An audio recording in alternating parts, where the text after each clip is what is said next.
La communication politique en démocratie pluraliste.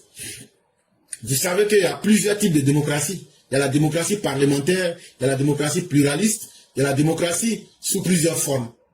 La démocratie qu'on pratique en Côte d'Ivoire, c'est la démocratie directe. Ça veut dire la démocratie basée sur le choix du peuple. Quand tu es dans une telle démocratie-là, tu communiques comment? La communication politique en démocratie pluraliste n'est pas du griotisme. Un office d'encensoir. Il dit quand tu fais la politique et que tu sais que c'est le peuple qui va te sanctionner dans les urnes là, à travers le vote, la plus grosse erreur que tu peux faire, c'est de venir pour choisir ton candidat et puis être le griot. Venir encenser ton candidat, mais sans jamais proposer quoi que ce soit au peuple. Le peuple là, il n'est pas bête. Hein. Le peuple là, c'est pas un enfant. Peut-être que tu as l'impression qu'il est faible, mais il sait ce qu'il veut. La communication politique en démocratie pluraliste n'est pas de l'apologie, de la géographie, du culte de la personnalité, un office d'encensoir et de propagande. Il dit, quand on est en démocratie, et tu sais que malgré tout ce que tu vas faire, le dernier jour, c'est le peuple qui va aller voter. Il ne faut pas faire l'erreur de faire à Talakou de ton candidat. Il faut travailler. Il faut convaincre le peuple. Il dit, il ne faut pas être dans la géographie. Ça veut dire, tu racontes les contes d'Abla Pokou, où c'est toi qui es le héros. Les histoires passées imaginaires, où c'est toi qui es le héros là. Mon grand-père a tué le lion, il m'a sorti la queue du lion. Il dit, ça là, ça n'intéresse personne. C'est le passé. Et ça ne concerne pas le peuple. Il dit, quand tu es dans la communication politique là, il ne faut pas transformer ton parti politique en secte. Ou c'est Laurent Gbagbo mais Chakadjan. Même si on dit que Chakadjan là, il vient de Kuala Lumpur, nous là, on va le prendre. C'est comme ça aussi que la constitution va le vomir. Oui, je m'en fous de la loi. C'est moi Laurent Gbagbo. Est-ce que vous ne me connaissez pas? Laurent Gbagbo te connaît. Tu es un voleur. Mais comme tu es devenu un dieu à la Gorgola, on va te faire comprendre que tu es un ver de terre dans la démocratie pluraliste. Et on va te faire respecter la loi. Ver de terre là, on va mettre celle sur toi.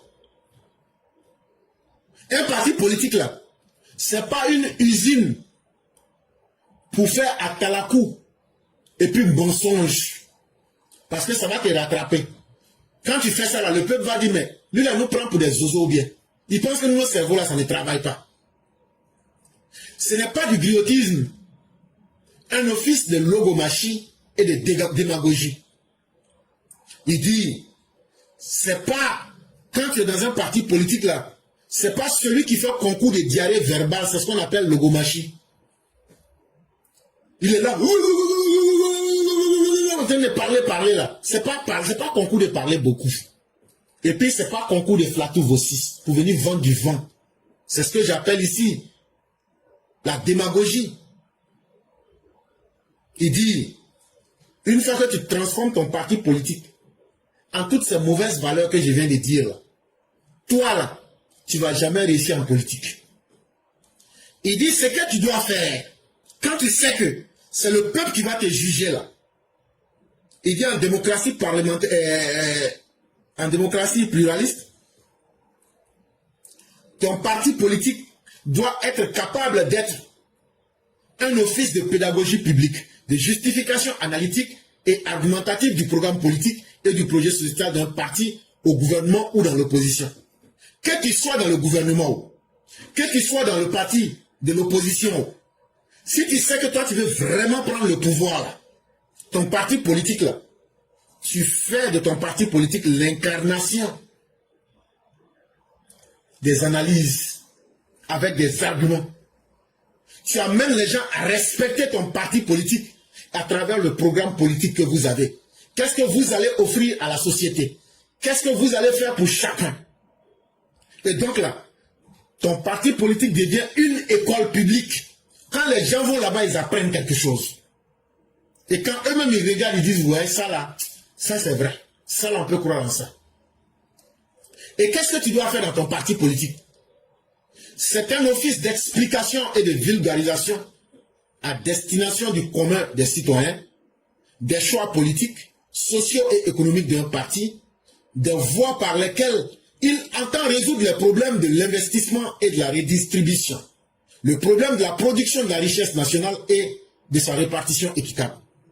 Il dit donc, quand ton parti politique devient une source qui peut inspirer confiance au peuple, tu expliques ton programme politique. Tu ne vends pas ton programme politique à 10 000 pour voler encore l'argent des pauvres populations qui ont faim, qui ne mangent pas. Mais tu leur vends ton programme en leur expliquant par A plus B. Pour que chacun des citoyens voit l'intérêt de ce que tu es en train de dire. Pourquoi j'ai fait ce choix politique? Pourquoi j'ai fait ce choix social? Pourquoi nous donnons les filets sociaux? Pourquoi aujourd'hui nous sommes des libéraux? Mais pourquoi aujourd'hui nous faisons du libéralisme à visage humain? Parce que je ne veux pas perdre votre temps. Nous les libéraux là, avec Alassane Dramane là, les gens ne nous comprennent pas. Quand on est des libéraux, ça veut dire, nous là, en société là, on dit qu'on n'impose aucune barrière. Chez nous, le bien et le mal n'existent pas. Je suis dans l'aspect politique libéral. Je suis en train de vous expliquer un peu ce que c'est que le libéralisme en politique. Chez nous là, on s'en fout du bien et du mal. Pourquoi?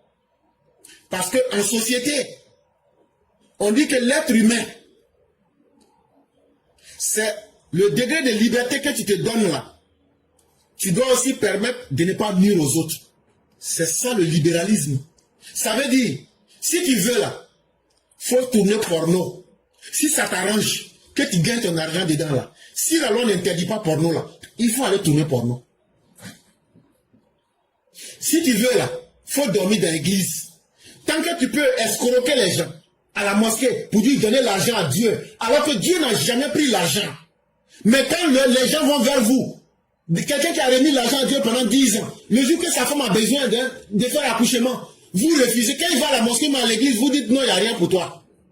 Mais vous arrivez à convaincre ces gens qu'ils n'ont qu'à donner l'argent à Dieu. Eux aussi donnent l'argent à leur soi-disant Dieu. Tant que ça marche et que la loi n'est pas contre cette escroquerie, mais nous les libéraux, on s'en fout. C'est pourquoi je vous dis chez nous là, le bien comme le mal là, on s'en tape. Ce n'est pas ça qui nous intéresse. Tant que cela ne viole pas les libertés des autres. C'est ça le libéralisme. Et donc, cette posture amène donc à la concurrence. La concurrence, tu ne mériteras que ce que tu envoies dans la société. Voilà le vrai cœur. Et voilà la vraie nature du libéralisme. Le libéralisme ne fait pas du social. Le libéralisme ne fait pas de la pitié. Le libéralisme dit comment on fait pour produire de la richesse. Et comment cela est redistribué quand chacun apporte ce que lui peut apporter pour prendre sa part. Mais aujourd'hui, Alassane Ouattara, non seulement il est libéral, mais il le fait à visage humain. Normalement, il ne devrait même pas faire les filets sociaux. Normalement, notre rôle là, c'est de faire les routes, les goudrons, les écoles, ça s'arrête à ça. Mais aujourd'hui, il est en train de réadapter ce libéralisme-là à un visage humain par rapport au contexte d'un pays. Mais tout ça là, quand on vient parler, les gens ne comprennent pas. Ils pensent que la politique là, c'est seulement venir bavarder. Ah non, non, on est derrière Alassane Ouattara. Mais est-ce que tu connais l'idée véritable d'Alassane Ouattara? Et donc j'aurais pu expliquer en longueur, mais pour ne pas vous perdre le temps, on va avancer. Il dit donc, quand tu es un vrai parti politique là, tu dois, comme de la manière on va à l'école chaque jour là, tu dois expliquer ton programme. Tu organises des débats, tu organises des séances, tu organises des explications, tu expliques bien, tu mets ça en rapport avec la réalité. Tu montres pourquoi il y a tel choix politique, pourquoi tel choix économique, pourquoi aujourd'hui là, on ne doit pas pratiquer un libéralisme à visage inhumain.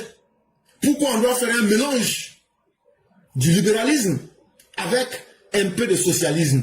C'est ce qu'on pourrait appeler un peu le libéralisme de gauche. C'est ce que le président Ouattara pratique. Et quand on va faire ça, comment on va créer, comment vous allez faire pour produire de la richesse? Et cette richesse-là, comment on va la redistribuer pour que chacun se sente concerné? C'est une explication pédagogique des voies par lesquelles le parti entend résoudre le problème de la participation politique, de la justice, de l'égalité, de la liberté, de la sécurité publique, de la préservation des droits fondamentaux des citoyens.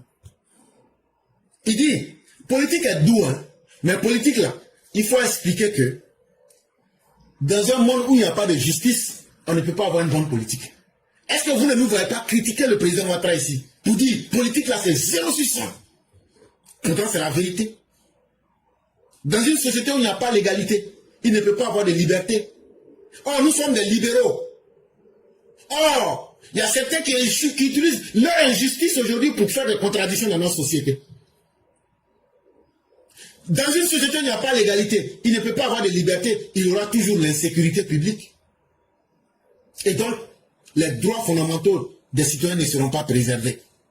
Et c'est tout ça qu'il faut pouvoir expliquer au peuple, que vos vies sont importantes, que vous avez besoin de justice, c'est un droit.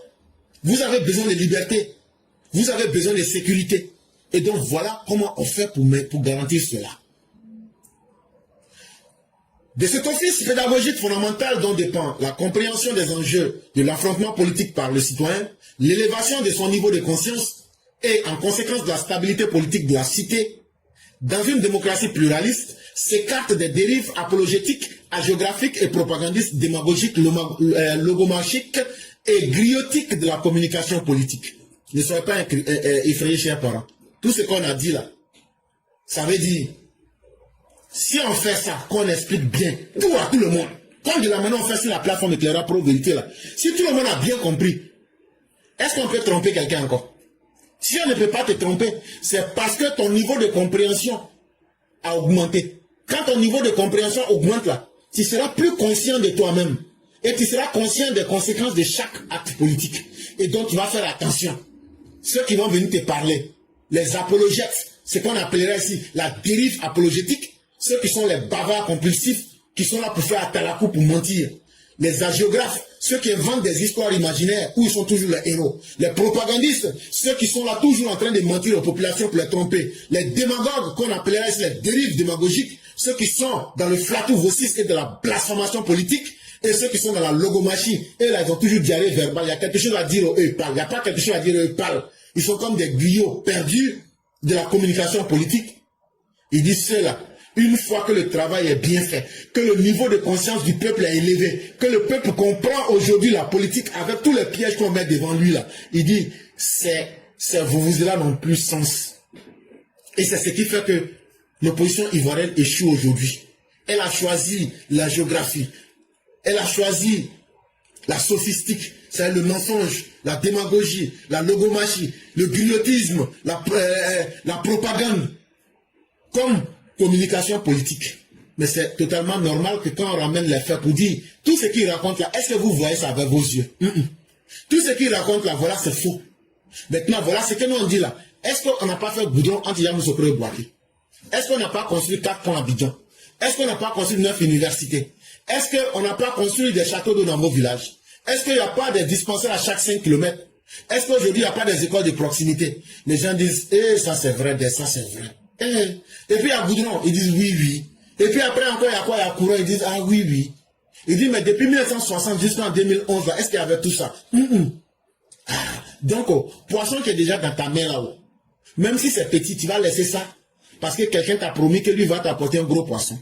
Donc, il faut prendre ta tête pour réfléchir.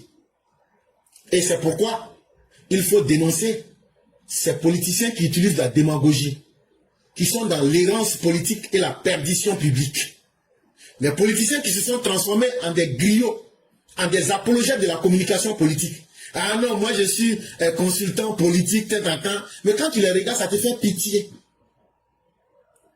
Il y a un communicant politique de Laurent Gbagbo qui dit que lui, il a marketing politique.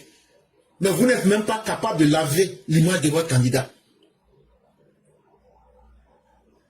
Regardez, même quelqu'un qui est au village là, sous Kwakaoué, quand moi je parle là, il ne peut pas peut-être tout comprendre. Mais je casse tellement le niveau du discours qu'il arrive à comprendre quelque chose. Quand je parle d'Alassane Ouattara, même si tu ne l'aimes pas, tu vas te dire, je vais aller faire des recherches. Pourtant, je ne fais pas l'apologie du président. Pourtant, je ne suis pas dans le griotisme politique. Parce que ça, c'est une arme qui marche pour entretenir l'analphabétisme. C'est quand on infantilise le niveau de la raison publique. Quand on pense que la conscience du peuple, là, le peuple a 3 ans, mais 1 an, on infantilise politiquement le peuple. Et parce que vous avez intérêt à confondre le peuple et à mettre le peuple en brousse, à tromper le peuple. que vous errez politiquement, mais ça ne vous arrange pas vous-même. Parce que la réalité, là, comme disait quelqu'un, la meilleure arme contre la propagande, c'est le temps. Et quand le temps vient, là, toutes les réalités sont en face. Et tu vois les Choguel Kokala Maïga aujourd'hui dire que non, eux ne sont plus d'accord avec la junte. Après avoir fait couler le Mali, après avoir utilisé la propagande, toi, quand tu étais Premier ministre, tu avais une cellule de propagande. Tu avais une cellule de propagande. Aujourd'hui, tu ne peux plus venir tromper le peuple. Et c'est pourquoi, si les Africains veulent être intelligents, allez vers ceux qui peuvent ouvrir vos cerveaux. Allez vers ceux qui peuvent, chaque jour quand tu vas écouter la personne, soit tu apprends quelque chose, ou même la personne te fait douter de ce que tu connaissais, pour que tu puisses aller vérifier. Qu'est-ce que je dis ici chaque fois? Ce que je suis en train de dire là, dites si c'est faux, mais c'est vrai. Je sais que c'est vrai, mais je suis en train de vous pousser à la recherche. Je suis en train de vous interpeller pour dire, ne prenez pas ce que je dis comme argent comptant. Vérifiez. N'ayez pas peur. Ouvrez votre esprit. N'acceptez pas que quelqu'un, parce que vous avez cru en moi, qu'est-ce qui prouve que demain je ne peux pas vous tromper? N'acceptez pas de croire en moi pour que je rabaisse votre niveau de conscience. Parce que l'analphabétisme, ce n'est pas seulement celui qui n'est pas allé sur les bancs, mais l'analphabétisme, c'est se condamner à l'obscurantisme de croire en quelqu'un. C'est devenir dogmatique. Si lui n'a pas dit ça, nous on ne croit pas. Non. Chaque être humain doit être libre, comme je l'ai dit. Nous sommes des libéraux. Nous mettons en avant la liberté individuelle. Et donc chaque être humain là, doit être libre. Et sa conscience doit être évolutive. Et sa conscience doit être autonome. Mais aujourd'hui, regardez les opposants. Ils viennent vous mentir pour que vous ne puissiez pas voir la vérité. Ils viennent vous mentir pour que quelqu'un qui te ment là, il veut te mettre dans un problème plus grave. Quelqu'un qui te ment là, non seulement il te trompe, mais il ne veut pas que tu découvres la réalité. Parce que quand tu vas découvrir la réalité, tu vas découvrir lui, ses défauts. Et c'est ça que les opposants ivoiriens sont en train de faire.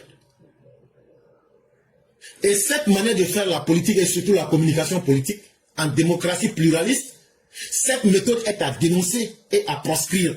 Il faut l'interdire. Il en va du destin de la démocratie et donc du développement endogène, de la maturité citoyenne et surtout de la stabilité politique de la cité en nos jeunes démocraties pluralistes africaines.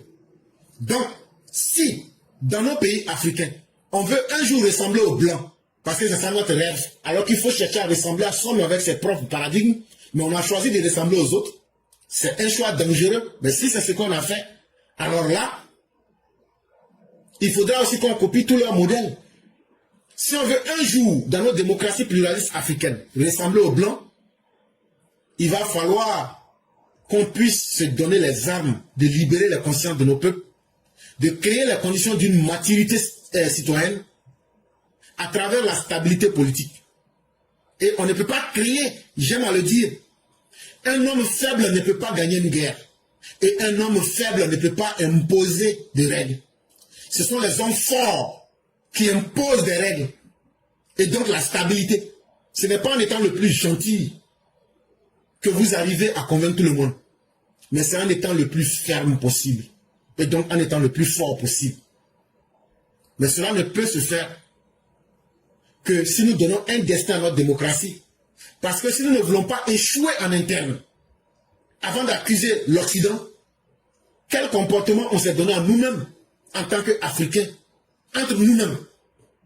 Quand des Africains disent le PPACI, c'est une arnaque politique. C'est le même FPI. C'est ce FPI qui a massacré les gens. Mais quand eux transforment aujourd'hui pour dire qu'ils sont le parti des peuples africains, c'est une arnaque. C'est une infantilisation politique du peuple.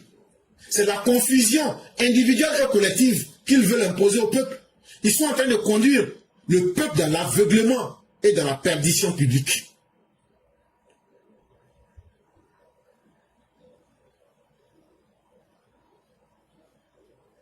Et ça, il faudrait que vous-même vous libérez. Et chers parents, c'est la raison pour laquelle le peu de temps que nous avons passé à l'école, nous ne sommes pas les plus sachants. Mais le peu qu'on a appris, on prend le risque de venir expliquer. Si ça peut vous aider, tant mieux. Prenez. Si ça ne vous aide pas, laissez et allez chercher mieux. Mais pour le peu que nous savons, on a fait notre part de responsabilité en donnant le peu que nous pouvions donner. Et vraiment, merci de m'avoir écouté. On va passer à l'édito de Mère Nefertiti. Bonjour les Clara, bonjour à toute la classe. Aujourd'hui, je vais vous parler un petit peu de la parole donnée de Papa Ado. Je suis tellement contente et c'est avec plaisir, un cœur rempli de joie, d'émotion, que je voudrais m'adresser à notre Père adoré, le grand bâtisseur, le chef Fariman, le Magama. Ado, merci Papa. Oui, chers EPV, chers Ivoiriens, chères Ivoiriennes, hier notre appel a été entendu, notre combat a été honoré, nos vœux exaucés. Papa Ado a dit oui. Oui, il a accepté de se représenter au deuxième mandat de la Troisième République. Merci Papa Ado, vous avez réussi à mettre une liesse populaire dans tout le pays. Oui, nous sommes beaucoup partout dans le pays à le manifester, notre joie. Qui d'autre que vous peut rendre les Ivoiriens fiers et rassurés? Je ne voudrais pas m'attarder sur les opposants qui promettent le feu et faire couler le sang ou tout simplement faire disparaître la Côte d'Ivoire de la carte de l'Afrique. Un autre s'est fait humilier et désavouer suite à son interview avec un journaliste charognard. Un autre promet de tout faire pour que notre Papa Ado ne puisse pas être président. Ce dernier-là a oublié qu'il a déjà promis ça dans le passé et qu'il n'est même pas capable de respecter sa propre parole donnée. Mais par contre, Papa Ado est un homme de parole. Il l'a respecté comme il nous l'a promis. Dans tous les cas, Papa Ado, merci de continuer à nous rassurer, à nous assurer la sécurité, le mieux vivre et de continuer les œuvres de développement en Côte d'Ivoire. Pour les opposants, après l'annonce de Papa Ado hier, on vous dit, nous vous attendons de voir ce dont vous êtes capable. Comme disent les Anglais, wait and see. Merci. Test écrit par Mère Nefertiti. Vive les EPV, vive le Prada dans la santé et dans la longévité, vive la Côte d'Ivoire dans son développement, aimons-nous vivants. Mère Nefertiti, à bientôt. Vive Papa Ado, longévité, merci à tous. Bye bye. Merci infiniment à Mère Nefertiti. Merci encore pour cette belle thématique, la parole donnée. Et comme elle l'a dit, time will surely tell. Just wait and see.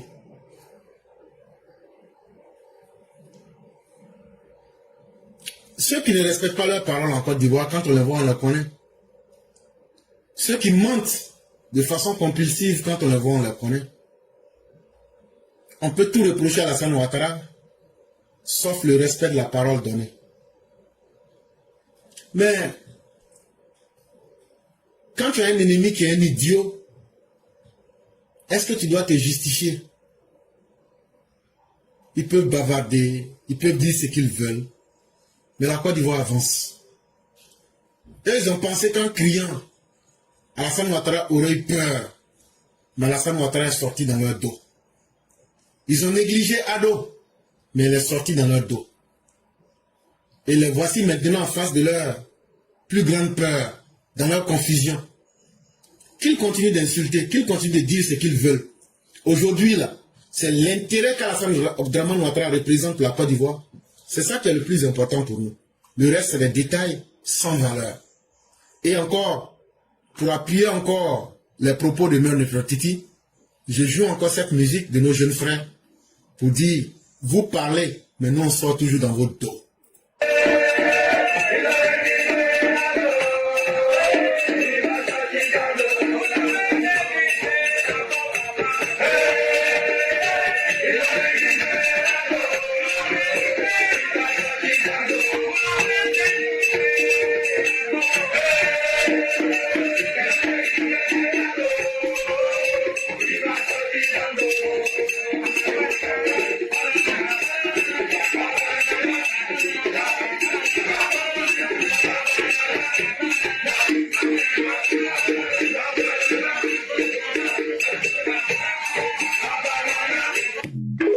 Ok, donc chers Ivoiriens, fêtez votre joie, c'est votre droit le plus absolu.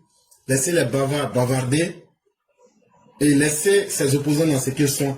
La Côte d'Ivoire avance et le peuple connaît aujourd'hui son intérêt.